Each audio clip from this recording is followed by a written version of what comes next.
কারা গেলেন, কে এসছে, কোন অফিসার এসছে জানি না, আদৌ সে পুলিশ না গুন্ডা তাও আমরা দেখতে পাইনি।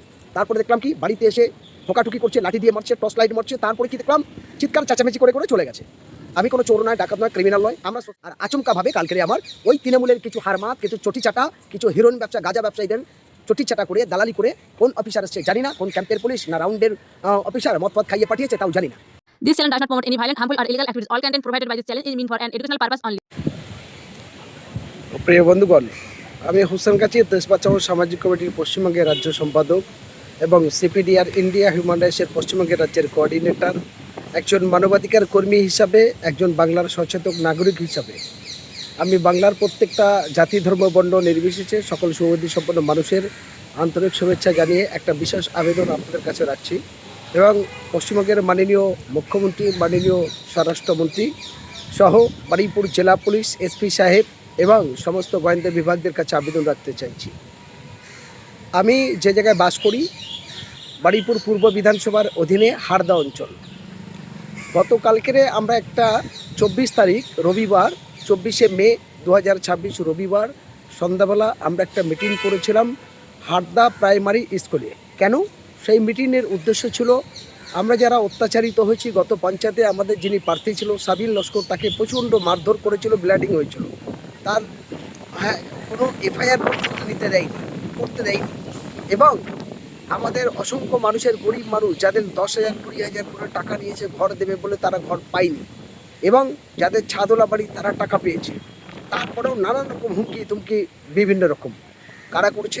তৃণমূল পরিচালিত সেই পঞ্চায়েত প্রধান এবং প্রধানের স্বামী এবং ওই এলাকার পঞ্চায়েত মেম্বার, তারা কি করে? তারা গাঁজা ব্যবসা করে, তারা হেরোইন ব্যবসা করে, লোক দিয়ে করায় ব্যবসাগুলো এবং সমস্ত অসামাজিক কার্যকলাপগুলো চালায়। সমস্ত অসামাজিক কার্যকলাপের সাথে তারা সুদে টাকা খাটায়, তারা 2 নম্বরই কাজ করে, রাস্তার টাকা, গাছের টাকা, চারা রোপণের টাকা, সমস্ত রকম দুর্নীতির সঙ্গে তারা যুক্ত। দীর্ঘদিন ধরে এই কাজ করে চলেছে। এখন যেহেতু তাদের ক্ষমতা চলে গেছে, তাদের আর শক্তি নেই, আর ক্ষমতা নেই, সে জায়গা দাঁড়িয়ে মানুষ কিন্তু অনেক অত্যাচারিত হয়েছে। অত্যাচারিত হওয়ার পরে এখন সেই মানুষগুলোর অবস্থা হবে কি? এমনকি আমার নিজের ছোট ভাই একটা বাড়ি করছে, নাম তার হাসেন গাজী, তার থেকে 20,000 টাকা নিয়েছে। ভাবতে পারেন, 20,000 টাকা নিয়েছেন তার ঘরের পারমিশনের জন্য, তারপরেও সে অত্যাচারিত, তার কোনো পারমিশন দেয়নি, টাকাও নিয়েছে। আমার আরেকটি ভাই নিরীহ মানুষ, সে নামাজ টামাজ পড়ে, তাকে ঘর দেওয়ার নাম করে 20,000 টাকা নিয়েছে। ওই ভাইটাকে গত পঞ্চায়েত ইলেকশনে একটা কি পোস্ট করেছে বলে, নওশাদ সিদ্দিকীর কি একটা ছবি ভিডিও পোস্ট করেছে বলে তাকে এত মার মেরেছে এবং তার স্ত্রী, সে জামাতি মানুষ, বাড়িতে তালিম করে বাচ্চাদের পড়ায়, আরবি পড়ায়, বাংলা পড়ায়, ইংলিশ পড়ায়, তাকে পর্যন্ত মারধর করেছে, চুলকানি কাটায় ফেলে দিয়েছে। সেই ভাইটা পার্টি অফিসে, তৃণমূলের পার্টি অফিসে ডেকে ফোনটাকে আছড়ে ভেঙে দিয়েছে। একটা স্ক্রিন টাচ ফোন তার ভেঙে দিয়েছে, 20,000 টাকা ফোনটার দাম। তাহলে সেদিনকে 10,000 টাকা ফাইন করেছে, তারপরেও তারা কোনো অভিযোগ থানায় করতে পারেনি এদের ভয়েতে। আজ সেই জায়গাটায় তারা অভিযোগ করতে পারবে না। এই সমস্ত জায়গা নিয়ে আমরা যখন এই বিষয়ে রেখে কালকে মিটিং করছিলাম, ক্যানিং পশ্চিমে যিনি আইএসএফের প্রার্থী ছিল বামপন জোটের, সে প্রার্থী প্রবীর মণ্ডল, সে উপস্থিত ছিলেন এবং সকলের থাকায় যখন সভাটা করলাম, তারপর আচমকা কালকে 24 তারিখ রবিবার, 24শে মে রবিবার 2026 রাত্রে আচমকা 12:30টার সময় আমার বাড়িতে কারা গেলেন, কে এসছে, কোন অফিসার এসছে জানি না, আদৌ সে পুলিশ না গুন্ডা তাও আমরা দেখতে পাইনি। তারপরে দেখলাম কি বাড়িতে এসে ঠোকাঠুকি করছে, লাঠি দিয়ে মারছে, টর্চ লাইট মারছে, তারপরে কি দেখলাম চিৎকার চেঁচামেচি করে করে চলে গেছে। আমি কোনো চোর নয়, ডাকাত নয়, ক্রিমিনাল নয়, আমরা সোশ্যাল ওয়ার্কার, আমি একজন মানবাধিকার কর্মী। 2003 সাল থেকে বাংলার এ প্রান্তে থেকে সে প্রান্তে যেখানে আয়লা, লায়লা, বুলবুলি বুড়ে গেছে, পুড়ে গেছে, মানুষ দুর্ঘটনায় মারা গেছে, বিপদে পড়ে গেছে, আমরা আমাদের শক্তি অনুযায়ী দৌড়ে গেছি সেখানে। আমরা দেখিনি সে কোন রাজনৈতিক দল, সে কোন Trinamool, BJP, CPM, Congress, ISF আমরা দেখিনি, সে হিন্দু, মুসলমান, দলিত, আদিবাসী দেখিনি। আমাদের শক্তি অনুযায়ী ওই মানুষের পাশে গিয়ে দাঁড়িয়েছি, তাকে সাহায্য করেছি, তাকে খাবার দিয়েছি, ওষুধ দিয়েছি, বস্ত্র দিয়েছি, যতটা আমাদের পক্ষে হয়েছে মানুষের সেবামূলক কাজ করেছি। সব মানুষ দেখেছে, মালদার বন্যা থেকে আর কলকাতা সন্তোষপুর 16 বিঘা বস্তি পুরানো থেকে শুরু করে আর সুন্দরবনের আয়লা পর্যন্ত দৌড়েছি। ফলে আমরা সোশ্যাল ওয়ার্কার হিসাবে মানুষের সেবামূলক কাজের সঙ্গে যুক্ত। আজ পর্যন্ত সারা পশ্চিমবঙ্গের কোনো থানায় আমার নামে কোনো অভিযোগ, কোনো এফআইআর কিছু নেই। তারপরে আমরা জনসেবার কাজ করে যাই, সেবামূলক কাজ করে গেছি। আর আচমকাভাবে কালকের আমার ওই তৃণমূলের কিছু হারমাত, কিছু চটি চাটা, কিছু হিরোইন ব্যবসা, গাঁজা ব্যবসায়ীদের চটি চাটা করে দালালি করে কোন অফিসার এসছে জানি না, কোন ক্যাম্পের পুলিশ না রাউন্ডের অফিসার মদ ফদ খাইয়ে পাঠিয়েছে তাও জানি না।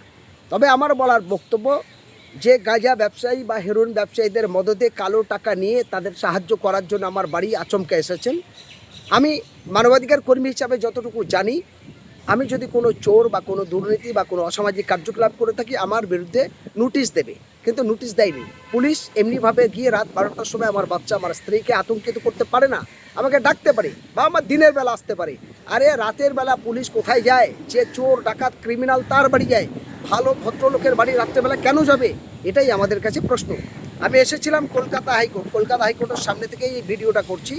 আমাদের যারা লিগ্যাল সেলের বন্ধুরা আছে, হাইকোর্টের অ্যাডভোকেট, আজকের এই কোর্ট ছুটির কারণে তাদের সকলের সঙ্গে পরামর্শটা হয়নি, কিন্তু টেলিফোনের মাধ্যমে তাদের সঙ্গে কথা হয়েছে। তারপরে কয়েকজনকে ডেকে নিয়ে সামনাসামনি আলোচনা হয়েছে।